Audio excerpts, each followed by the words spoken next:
কখনো কড়া রোদ, কখনো সাদা কালো মেঘের উড়াউড়ি, কখনো গুড়ি গুড়ি বৃষ্টি, কখনো হঠাৎ মুষলধারা বৃষ্টি। জ্যৈষ্ঠের প্রকৃতির এমন পরিবেশে শৌখিন মৎস্য শিকারীরা সকাল থেকেই জড়ো হন কুমিল্লা নগরের ধর্মসাগর দিঘির পাড়ে। দিঘির ইজারাদারদের কাছ থেকে টিকিট কেটে বড়শি ফেলেন তারা। বড়শিতে এক একটা বড় বড় মাছ উঠলেই আনন্দের বন্যা বয়ে যায়। এই বড়শি উৎসব ঘিরেই দিঘির পাড়ে হাজার হাজার মানুষ জড়ো হন। ধর্মসাগর দিঘিতে বড়শি দিয়ে মাছ ধরার প্রচলন শত শত বছর আগে থেকেই। বড়শি দিয়ে মাছ ধরা কুমিল্লার ইতিহাসের একটি অংশ। ভারতের ত্রিপুরা রাজ্যের রাজপরিবারের সদস্য মহারাজ ধর্মমাণিক্যের নামেই ধর্মসাগর। তিনি এই দিঘিটি খনন করেছিলেন। আজ সরজমিনে গিয়ে আপনাদের সামনে তুলে ধরলাম। ধর্মসাগর দিঘির চারপাশ ঘিরে 70টি মাচা বসে আছে শত শত মৎস্য শিকারী।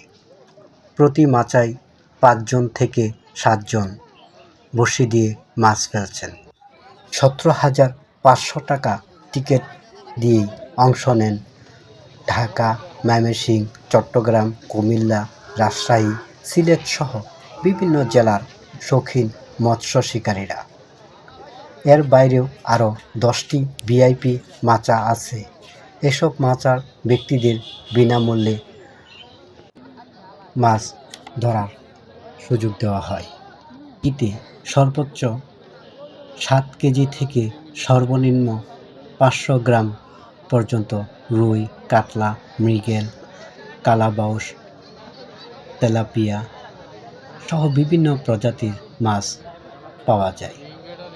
মাঝে মাঝে বেশ বড় আকৃতির বোয়াল মাছেরও দেখা মেলে। প্রতিটি মাচায় ধরা পড়ে নানা প্রজাতির মাছ। ধর্মসাগর দিঘিতে এবার বেশ অনেক বড় বড় মাছ ধরা পড়েছে, যা গত বছরের তুলনায় এবার অনেকটাই বেশি। 1458 সালে ভারতের ত্রিপুরা রাজ্যের মহারাজ ধর্মমাণিক্যের কুমিল্লা নগরী কান্দিরপাড়, বাদুরতলা, শহীদ বীরেন্দ্রনাথ দত্ত স্টেডিয়াম ও নগর উদ্যানের মধ্যবর্তী স্থানে 23.18 একর জায়গা নিয়ে নগরবাসীর পানি সংকট মেটাতেই তিনি এই দিঘি খনন করেন। রাজা ধর্মমাণিক্যের নাম অনুসারেই দিঘির নাম রাখা হয় ধর্মসাগর। বর্তমানে ধনরঞ্জন মৎস্যজীবী সমবায় সমিতি 1 বছরের জন্য দিঘির ইজারা নিয়েছেন। তাদের ব্যবস্থাপনায় এখানে মাছ শিকার হয়। দর্শক, আপনারা বাংলাদেশের যে কোনো প্রান্ত থেকে আসতে পারেন।